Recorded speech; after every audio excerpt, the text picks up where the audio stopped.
Habari za wakati huu mtazamaji wa Nukta TV, karibu kwenye Mseto Plus ya leo Aprili 21, 2026.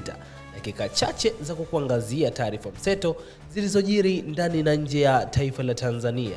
Utakuwa nami Kelvin Kwinya, mtayarishaji Gustav Goodla. Twende pamoja mwanzo mpaka mwisho.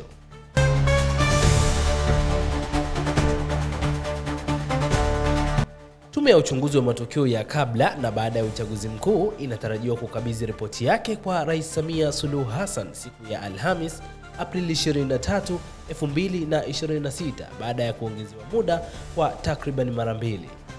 Ripoti hiyo huenda ikawa ni miongoni mwa mambo yanayosubiriwa kwa hamu kubwa na Watanzania baada ya kuongezewa muda kwa mara kadhaa tangu kuundwa kwake miezi mitano iliyopita. Kwanza tunapenda wapa taarifa kwamba tume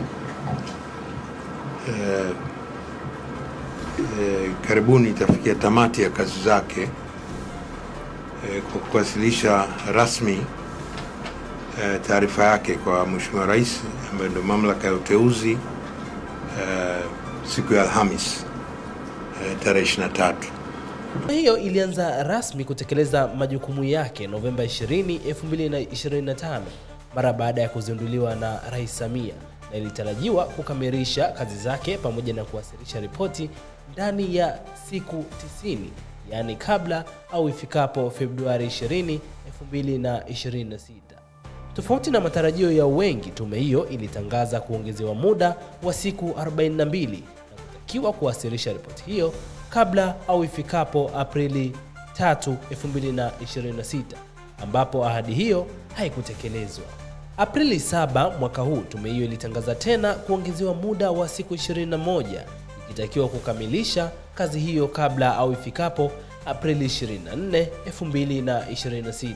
Kwa mujibu wa Jaji Chande, mwenyekiti wa tume hiyo, tume imepokea ushahidi kutoka kwa Watanzania 63,603 kwa njia mbalimbali, na amesema ushahidi huo umepatikana kupitia mahojiano ya ana kwa ana yaliyohusisha watu 1323, mashahidi wa viapo watu 553, madodoso yenye maswali bila kutaja majina ya wahusika ambapo ilijumuisha watu 4891, pamoja na mikutano ya makundi takriban 202. Tumekwenda kwenye mikoa 21, wilaya 21, mikoa 11 kuweza kumshirikisha kila mtu. Tumefanya kazi kwa uwazi, kwa upana. Kwa hii sasa imesaidia kupata naweza kusema mafuriko ya ushahidi. Serikali ya Tanzania imesema inaendelea kuweka mikakati mahususi ya urasimishaji na uwekezaji wa biashara ndogo ndogo, ikiwemo kundi la mama na babalishe, ili wawe sehemu ya utekelezaji wa dira ya 2050. Ahadi hiyo imetolewa na Rais Samia leo aliyekuwa akizungumza katika kongamano la umoja wa mamalishe Umalita lililofanyika jijini Dar es Salaam, akisisitiza kuwa kundi hilo ni miongoni mwa sehemu muhimu nchini ili kuwezesha makundi mbalimbali ya Watanzania kufanya kazi zao. Hivyo serikali itaendelea kuchukua hatua za kuweka mikakati mahsusi ya urasimishaji na uwezeshaji wa biashara ndogo ndogo, likiwemo kundi lenu, ili liwe sehemu muhimu, ili muweze kuwa sehemu muhimu ya utekelezaji wa dira ya 2050. Hii ni kwa mara ya kwanza kwa kundi hilo kukutana na Rais Samia baada ya uzinduzi wa mkakati wa taifa wa matumizi ya nishati safi ya kupikia 2024-2034 uliolenga zaidi kundi hilo ili kuboresha mazingira yao ya kazi kwa kuhamia katika nishati safi ya kupikia. Pamoja na mkakati huo kuendelea kupiga hatua, bado kundi hilo linakabiliwa na changamoto mbalimbali, ikiwemo kunyanyaswa na kusumbuliwa, ambapo Rais Samia amezitaka changamoto hizo ziweze kukomeshwa kwa haraka.